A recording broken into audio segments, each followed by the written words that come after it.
Hello and welcome to the 10th episode of Speak Up by Smiley Movement. This week we're going to be talking about social prescribing and mental health, and I've got some wonderful guests here to help me do that. Thank you so much for joining us, guys. So just to get us started, maybe let's just get back to basics for people at home who might not know. What is social prescribing and why can it be useful for somebody who might be experiencing mental health struggles? Let's start with you, Nick. Yeah, sure. Social prescribing basically means connecting people up to activities and groups and services that can be good for their health and well-being. So that could be helping someone who's experienced bereavement and is lonely or isolated to join a group where they can meet new people and also have fun.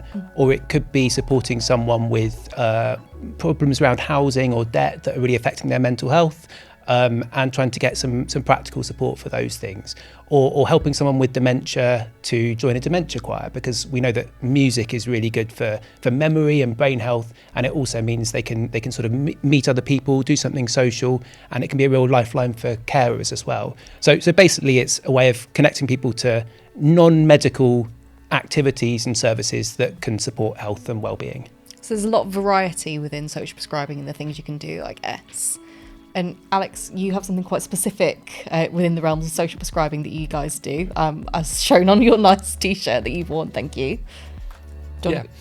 Yeah. In our charity, in our charity, we use the outdoors as a way of managing mental health in, I guess, a holistic way. So we combine hill walking, it's coaching, it's counselling, it's mindfulness, and it's inspirational speakers. And it's giving people really a safe space to walk and talk in just a safe environment with like-minded people and that kind of, just that high level of support. And essentially it all started because of my own experiences and realising what little help that, I had available for my mental health as a young man, and, being kind of on a long list and maybe just being handed some pills. And I think, it's that kind of, it's a non-medical approach. We're not saying it's a miracle cure, but actually what we are is a toolkit.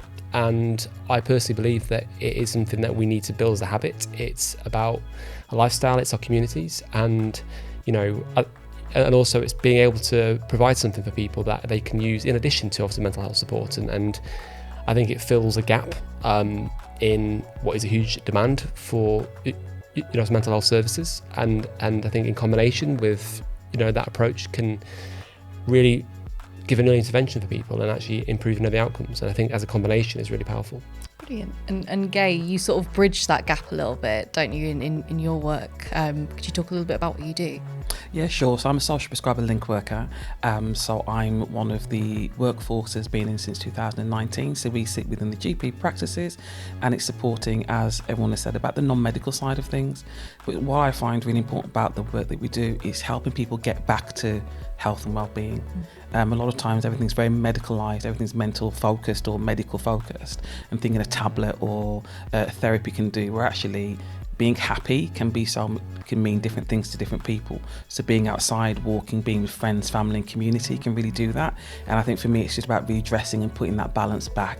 No one's a condition, no one is, their mental health. There's a whole person, and I think it's really just ensuring that we get back to supporting the whole person. If I get the whole of me right, all of me feels better. If I only sort out a small part, that's not everything that's being done. So that's really why our roles are really important. Do you think sometimes people might get bogged down and confused and stressed with all the medical talk and the medicalisation, I guess, of mental health conditions? That's sort of open to the floor, I guess. Yeah, I think we see quite a lot that people just don't get the help they need in the time, and it can take such a long time. And we offer a more kind of instant access to that, and also, there's lots and lots of barriers to that as well. To pay for obviously therapy or counselling can cost a huge amount. I mean, the average course of CBT costs around £910, whereas our walks obviously a lot less than that. And as I say, it's not an immediate thing; it's an ongoing thing. And as I said, it's a kind of full body approach. You have to deal with the underlying problem, otherwise you're just kind of putting a plaster on it. And I think what it does, it gives people that full combination, and also, I think on its own, it's not going to cure it, but I think as a combination, we have something that if needs are unmet in that person, then it can often be kind of a catalyst for their kind of support and recovery and actually the next step. And when people are suffering, the hardest part can be taking that first step. And I think what we do is help them to actually take that step. Absolutely. And Nick, sort of coming from the National Academy, do you think people don't necessarily understand social prescribing? Do you think it's not widely known? Do you think people doubt it? Like, I mean, this is something that I've had to explain to a lot of people when I've said, what are you doing today? Oh, I'm talking about social prescribing. And they've been like, that's great. What's that? Like, why do you think that is? Well, it's still quite a new idea, or a new phrase for an old idea, really. It's kind of, and people, more people have heard of social prescribing than 2 or 3 years ago, but it's still relatively low numbers. But what we are seeing is it's being rolled out by the NHS, basically. So roles like Gay's role are now available through every GP surgery in England. So more and more people are going to experience some form of social prescribing. But I think we need to raise awareness about what Alex was talking about, the fact that there are lots of things we can do that are good for our well-being, and often they involve things like connecting with other people, being more physically active is often good for our mental health, noticing the world around us, learning new things, and sort of feeling like you've got a sense of purpose and belonging. And social prescribing is really a way of connecting people to things that can help you do that. And I think the important thing to say is, while you've got that word prescribing, it's not saying you must do this thing. It's all about working with that individual person. What are their interests and what are their circumstances? What can they do and what matters to them? So it's this really personalised approach, thinking, what is good for your well-being, what's going to help you, and how can you do more of that? Because there are lots of barriers people face to doing this stuff. I mean, it's easy to kind of say, well, why can't someone just join a group or club by themselves? But actually, there are loads of reasons. We might be anxious about trying it. We might not know what's out there.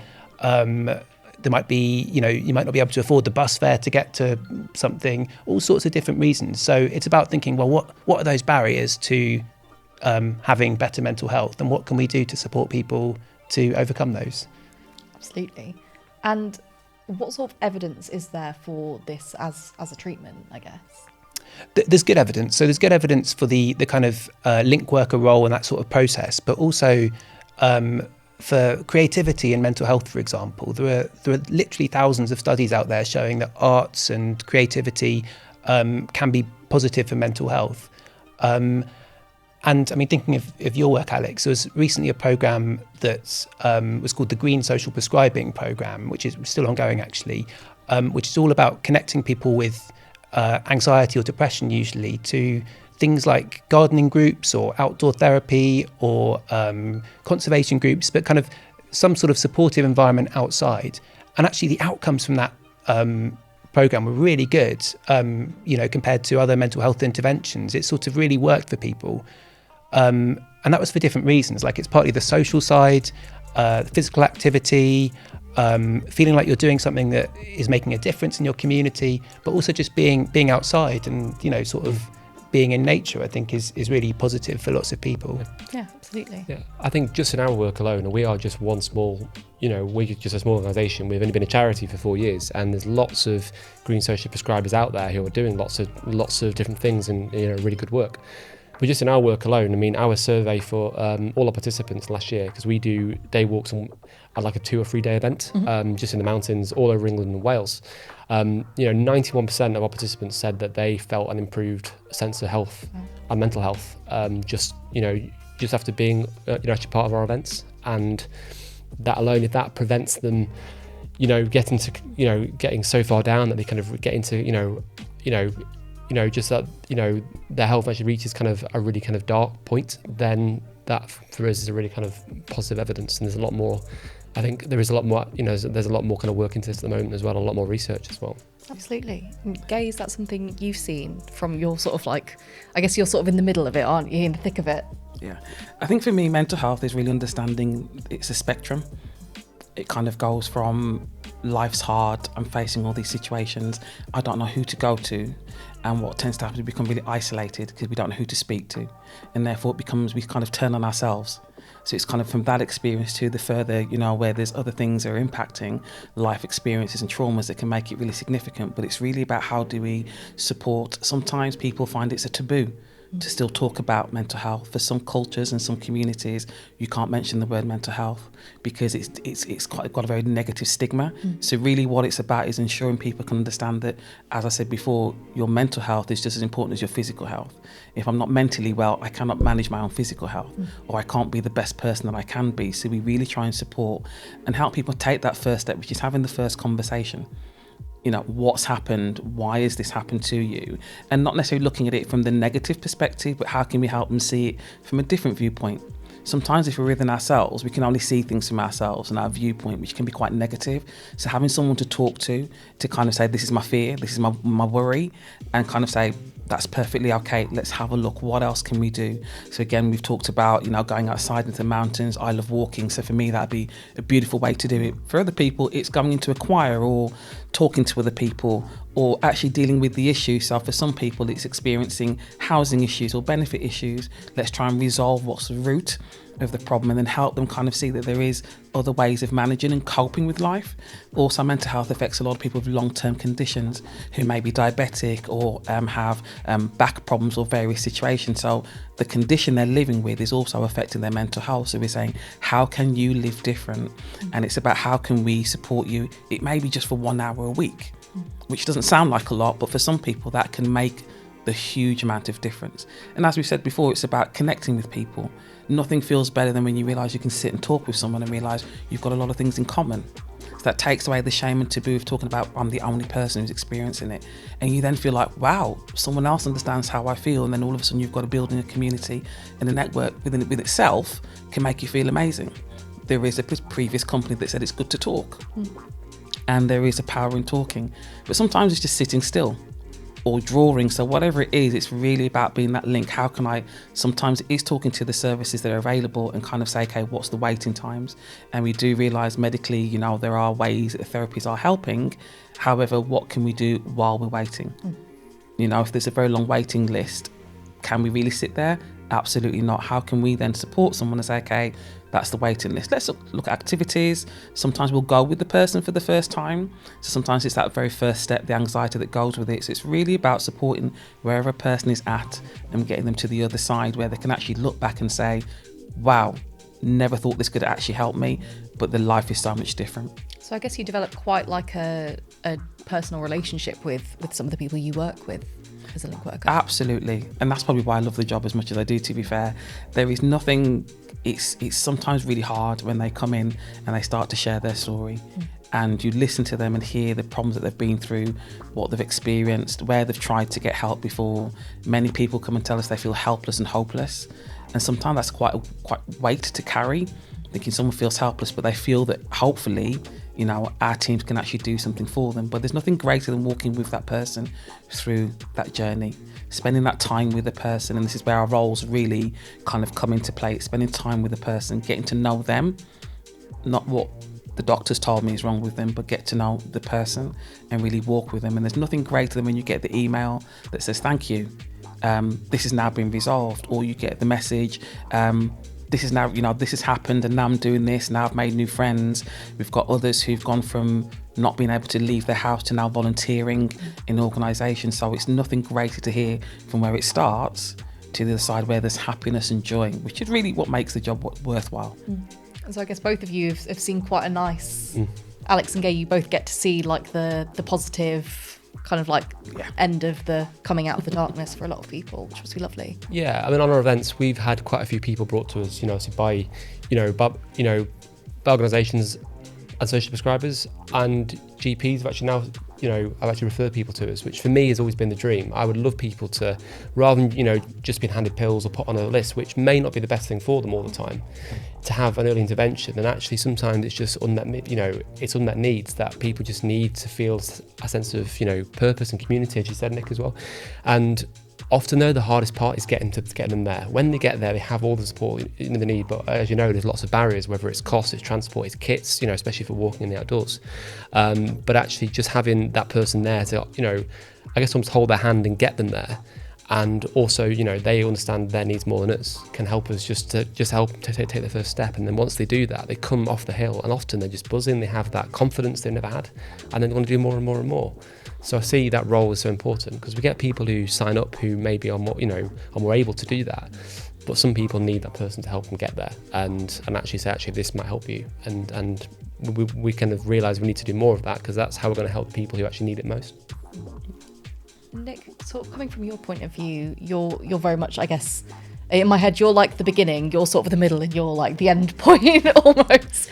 What's your sort of perspective on hearing these amazing stories from Alex and Gay, sort of coming from sort of behind the scenes, I guess? Oh, I love it. I mean, I just think, you know, we also work with people whose lives have just been turned around by doing something that sounds relatively simple, like through something like walking or music, or just joining a group where you know, they've just sort of made that connection and done something that's changed their lives. I mean, there are some brilliant services out there, for example, using like drama to support men with addiction issues, and you have these people who've never thought about doing anything related to drama before, and you know, really struggling, but actually just trying something new and finding this new way of expressing what you're going through makes a massive difference. So it's just fantastic when you see that there's been that impact, and also there is this really strong link between, you know, poverty and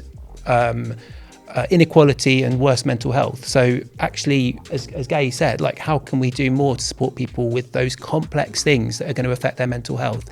Like if someone can't sleep because they're really worried about their terrible housing situation, you know, like antidepressants or sleeping pills might kind of be like a sticking plaster for that. But actually, what can we do to try and sort out that housing situation? What can we connect them up with? So what I like about social prescribing is that it is looking at the kind of the person in the round, like what's going on and how can you get that support in the community. And I don't see it as a replacement for any other form of support. Like counselling and therapy, fantastic, and you know, really important for lots of people. And medication can be effective as well. It's about kind of just taking a different approach really, and looking at what are the practical things that you can help people to access. So yeah, it's that kind of personalised approach that I think really works. I like that there's a lot of like sort of addressing the actual tangible problems that exist, because I think one of the stigmas that comes around with mental health is, oh, it's all in your head, you know, which it's mental health, but obviously there are, like you said, real problems going on. You know, this isn't a perfect world we live in. Often we have issues with money or with housing, things like that. And so how would somebody who, let's say for example me, if I was really struggling with my mental health and I felt that I needed the kind of help that you're talking about when it comes to social prescribing, how would I get that? Like what would be my first step? And that's sort of open to the floor, let's say. Okay, I guess I can take this first. Ultimately, a lot of the social prescribing services are within the GP practices. Okay. And it's very much not necessarily having to book an appointment with the GP. A lot of receptionists and other members of staff have been taught how to make the referrals. So it is just kind of saying, I need to speak to a social prescriber, and the referral is done. Others are through the voluntary care sector, so a lot of the charities and organisations also have social prescribing. So it's more about finding the right space, or at least if it's not the right space, someone who can direct you into the right conversation with the right person. Once you're in there, it's very much, as I said, about having that conversation. It's never about what we think is wrong with you. You know, the word prescribing suggests we're doing something to you. We're not doing anything to anyone. We're walking with a person, identifying what's really going on, and that can take time. Ultimately, you know, the difficulty people have, especially with the GPs, it's roughly 10 minutes. And that's not really enough time to really get to the core of what's really going on. And in the consultations, it's one problem. Whereas the time with the social prescriber gives you time to talk about everything. And you have several sessions, you can kind of go back, and if you're not able to talk about it all at once, you can come back 2 or 3 several times. So that's really about just finding the right space. Sometimes it's actually just going to an activity, because that's the other side of social prescribing. It's, I've identified I've got this need. I like the idea of walking. I've heard it can be really good for me. Let's find a walking group, or I'm really into art. And I think sometimes I don't think we really give the credence to all these other activities. What makes me happy is singing. I don't have to go and see my GP to sing. I don't have to, do you know what I mean? So it's about what makes me happy. How can I find activities that make me happy? So it's looking for, and as we've said, it's about finding the right people that can help you do that. And I think it's trying to redress the thinking. Everything medical isn't always a tablet. It's just finding the right approach. I feel happier when I'm singing. I feel happier when I'm around family and community. I don't need to see my GP for that.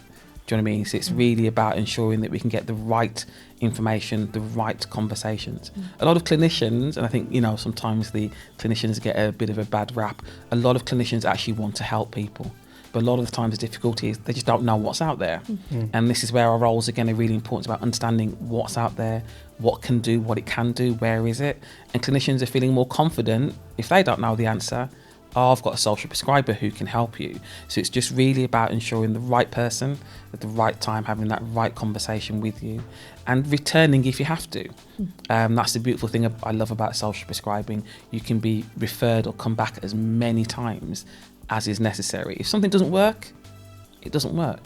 But you can come back, we can look again, we can look for different activities. So that's really, I think, how I would suggest someone starts that conversation, is just, I need help, I need something, and start looking from there. Absolutely. And one thing I sort of stuck on is that you don't need to speak to a GP, you can talk to a receptionist. Yeah. That's not something I'd realised prior to this. That's quite nice that you don't need to. So obviously, I know we're all aware of how, like, under pressure our NHS system is, amazing as it is. You know, there's a lot of people and not a lot of time or anything. So it's good to know that you can sort of like go to the receptionist or go to somebody directly without having to go through the GP appointment and 10 minutes and things like that. Oh, totally. I think my greatest ally in my surgery is my receptionist. Because the first person a person speaks to is the receptionist. They ask them, why are you calling? And a lot of the times, that's the first person they start to tell the story to. So it's probably easy if the receptionist understands what's going on, do a referral rather than going, right, I'm going to book you with a GP, and you have to keep retelling the story. And like I said, a lot of the receptionists know a lot of the patients a lot better than the GPs do, because they'll come in, have a chat, tell them about what's going on. So there's more of a connection with the receptionists and other members of the staff. So we're trying to make it as easy as possible to access. So it's trying to find the ways, how can we break those barriers down? Why will someone not come and speak to us? I have to book an appointment with the GP. Let's bypass that. Just ask for the appointment with the social prescriber. So it's about ensuring that we can find ways just to take away those stigmas, those barriers. Sometimes we don't do our activities in the surgery.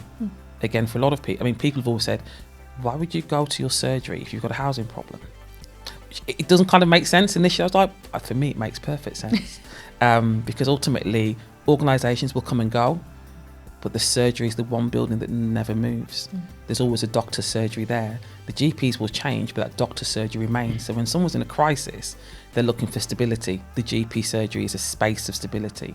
But we realise for some people, coming there actually is probably more harmful. So we go into community spaces, we'll actually go into organisations. For a lot of my patients, if they want to walk and talk, we walk and talk. So we really try and make it as flexible for an individual to make it easy to have that first conversation. That's brilliant. It sounds like it really comes into that sort of like holistic point of view that you were talking about, Nick, that you really take in the whole person. You know, even the fact that you do like walking sessions with somebody like that's pretty amazing, because I hate having to sit down and talk to somebody when I'm talking about, you know, when you're talking about your deep issues and like the problems. I don't want to sit here just like drubbing my fingers. Like, walking is helpful, you know. And I guess that kind of comes into what you do a lot, Alex. People are happier to talk about things if they're moving. Exactly that. We see all the time that people find it so much easier to talk about things, you know, and their struggles and, you know, things that are challenging them when they're out in the open, walking side by side, rather than having that kind of face-to-face eye contact, like in, you know, like in a normal room, which can be quite overwhelming. And you know, personally, it was the reason I didn't ask for help for years and years. And we always say at the start of our walks that, you know, we could, you know, that, you know, obviously, you know, all that's shared in the hill, you know, it stays in the hill. And obviously we have, a duty of care, and we'll obviously signpost people if they need further support. And that's why all of our walks are led by obviously, his coaches, counsellors and psychotherapists. So we have that available if people need that high level of support. But generally, it's just creating a safe space for people and, walking, talking, being out in nature, especially for men who we know don't talk enough because of lots of issues and stigma, as I mentioned before. So yeah, I think changing the environment and realising what's out there. And I think actually, this whole movement is going to be key to people actually realising there are other alternatives in the meantime, and that can prevent people getting to that crisis point. Absolutely. And do you think social prescribing is becoming more common as a treatment? Yeah, it definitely is. I mean, the kind of the route of going through a link worker is definitely becoming more common because more link workers have been recruited. I mean, it only became a kind of national initiative in 2019, but since then we've seen link workers recruited across the country. So it's definitely becoming more common. But I think sort of more broadly, there's hopefully a greater awareness about supporting mental health through these kinds of holistic activities, through thinking about, what can you do that's good for your mental health and your well-being. So if there are people watching this, you don't necessarily have to kind of think, well, how can I book an appointment with a link worker? You might be just thinking, well, actually, what is it that makes me feel less anxious, less depressed, more happy? What gives me satisfaction in life, and how can I do more of that? What's available in my area? So even kind of allowing yourself to take that first step can make a real difference. And maybe going along with a friend or a family member or something. So we're not kind of saying everyone needs to go to see a link worker. But link workers are essential for lots of people who've got these barriers that they face to taking part in these sorts of things, or when it just all feels very complex. I mean, sometimes you need to speak to someone to try and make sense of it. So I think it is becoming more common, and hopefully will continue to do so, alongside increasing access to other forms of mental health support, because there are problems, particularly for children and young people, accessing the right support when you need it. So we need to be kind of making sure that's addressed as well. Absolutely. And for you, Alex, how many, now that you have got to this amazing point where GPs can, sort of signpost people to you, how many of the people who, I was going to say come through your doors, but you don't have any doors. How many of the people you work with are people who have been brought to you by sort of the GP surgeries and the doctors, and how many people that have sort of found you through other ways? I'm not exactly sure off the top of my head, but I know what we're doing now is we're focusing more on actually partnerships. And for example, we're just doing a pilot project in Northwest Cumbria. So what we heard actually, of prescribers is that actually a lot of people they work with couldn't manage our normal walks because it's kind of too far for them and their health and thing as well. What we find is a lot of people who have obviously, tend to have actually, they obviously have issues which actually stop them actually walking in the first place, and mental health problems, and both of them are kind of codependent. And so we're doing this pilot where we're working in kind of quite deprived areas of Cumbria, which again, where there is a higher incidence of mental health problems, on kind of like maximum kind of 3-hour walks, which we find are much more achievable for people, because if we're not inclusive, we're going to miss a lot of people who actually need it. So we're focusing more on, rather than trying to kind of mix the groups, we're almost trying to do bespoke programs in specific areas, which will then be more accessible. And we're still going to be open to kind of the general, our events at the moment are open for anybody over 18 to obviously book on and sign up and join us. But I think having programs which are funded as well by charities and partnerships, we've done a lot in emergency services, again, but it's a massive instance of trauma and PTSD. We're moving more towards that, which means we'll be probably working with a much higher percentage of people who are entirely actually from, that channel. So I can't tell you the stats, but I know it's becoming a much higher percentage now from when we started back in 2020. That's brilliant. And what do you think, again, open to the floor, but what do you think we need to do to make sure that social prescribing is something that people are aware that they have access to? Because this is something that's available in most places in the UK now. Am I right in saying that? Yeah, in England in particular, because it became part of English national health policy. Yeah. So I think there is work to do to build awareness, which we're trying to do at the academy, and locally, lots of link workers try to advertise what they're up to, and to join the dots as well. I mean, there are so many amazing projects out there, but they're not necessarily well connected to the NHS. So it's partly just making sure that there's a really clear way for people to to access this kind of thing. So, you know, if it is supporting people with PTSD, like what's the route for that person to find out about what's going on and to be kind of supported to start it. So it's partly about raising awareness and partly about just kind of improving the routes that people have into trying these things. Absolutely. But also I think it's a kind of a multi-layered approach. So my role as a link worker is speaking with the GP team and the wider medical teams in the surgeries and kind of raising that awareness and ensuring that all of the clinicians understand the role, so that whenever they're speaking to someone, they can then say, I've got a social prescriber. The second part of the role is also then connecting with the voluntary care sector, the faith sector and the local services, understanding who they are, what do they do, where are you, have directories that we can access. And it's about building that partnership. I love when you said about trying to work with particular partnerships and organisations to actually work together to actually almost make bespoke packages, I almost call them, because it's not a one size fit all. And that's why sometimes people won't engage in activity because I think it's too much. So where we can have more bespoke approaches is absolutely superb, but that's about building the finances together. So this is where the role then kind of goes up. So we go into the kind of the wider NHS system saying, hello funders, if you don't mind, can we work in partnership, because these are the communities where we're seeing the inequalities and their health being impacted. So how can we work with the voluntary care sector, put the finances together and actually really build that system and process. Once we start to do that, it's then going right across the system and raising that awareness. If we do it together as a collective, that's how social prescribing will really kind of build, because everybody wants it, but if the system's kind of not together, something's going to get lost. So it's about building it on different levels and different layers. And obviously then you've got those who are very, very rich and have a lot of the money. So we can then say to you know, those guys at the top, again, look at what's happening. This is the potential. Can you not support the funding? Because this is the potential of what it has to do to change the lives of individuals. Parts of the system and service just don't understand social prescribing. So it's raising that awareness and kind of saying to them, children and people can benefit so much because of this is what it can do for them from a very young age. And it's just building and merging. So it's about partnerships.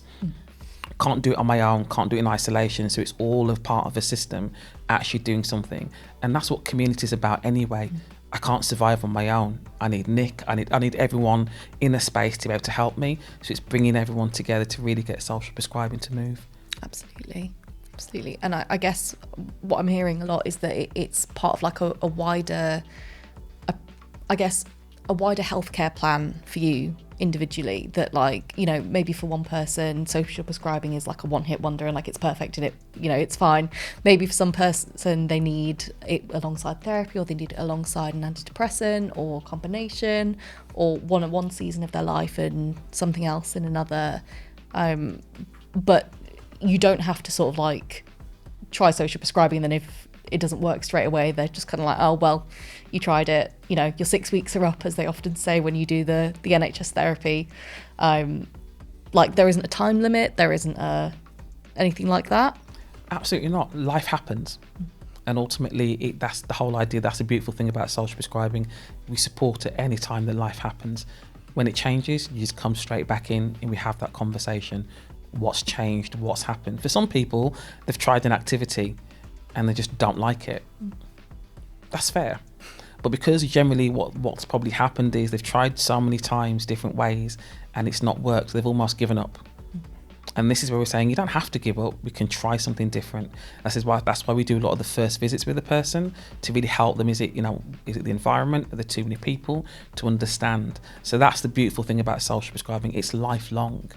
Life happens, and when life happens, we just change and adapt with it. Brilliant. Yeah. And I think we're sort of coming to a close, but my last question would be, if there's somebody who's sort of like watched this talk and is listening to this and kind of the idea of social prescribing resonates with them, or makes them think, oh, this is something that I could do that feels achievable, what is something that each of you would say? I guess start with you, Gay, put you on the spot. Put me on the spot, no problem. I think for me it's about trying a small step. Sometimes we think we have to take a huge one. It isn't. It's that first step, which is ask or kind of research. And generally once we start to do that, it builds from there. So mine's just take the first step. Brilliant. And Nick? Yeah, I think it's okay to think about what's good for your well-being and mental health, and to look for ways of doing that. So you can find out what's going on in your community, obviously online, but also, libraries, supermarkets, leisure centres. You can see so much stuff advertised, and just giving it a go can make a real difference. So if you really like doing something, or you kind of feel it could help you, actually prioritising that is okay. And then if you are kind of struggling and you sort of need that extra support, then ask your GP surgery about social prescribing, and they'll be able to tell you what's available and hopefully put you in touch with someone. But above all, if you're struggling with your mental health, there is help out there, both through the NHS but also through places like Samaritans and the Shout crisis text line. So you're not alone, and do look for support. Brilliant. And Alex? I think, again, on the small steps, that's always the hardest part, and the kind of paradox of mental health is it can make it so paralysing to do that. But I think what people say to us is that sense of realising they're not the only one, and I'd encourage people to be open-minded, to realise that maybe not to expect a quick fix, but to realise that our mental health it's like our physical fitness. We have to keep on working on it. We have to keep showing up, and it's about those small wins, and just to realise that actually, what's the worst that can happen? They try something, but if we don't try things, then we're never going to know what's out there. So just, be open-minded and realise that actually everybody's dealing with something. Brilliant. Thank you so much, guys, for joining us on our talk about social prescribing. It's been a real pleasure to have you all here and get some really valuable insight. For everybody watching, I really hope that helps. There'll be a bit more information about social prescribing on our website. Thank you.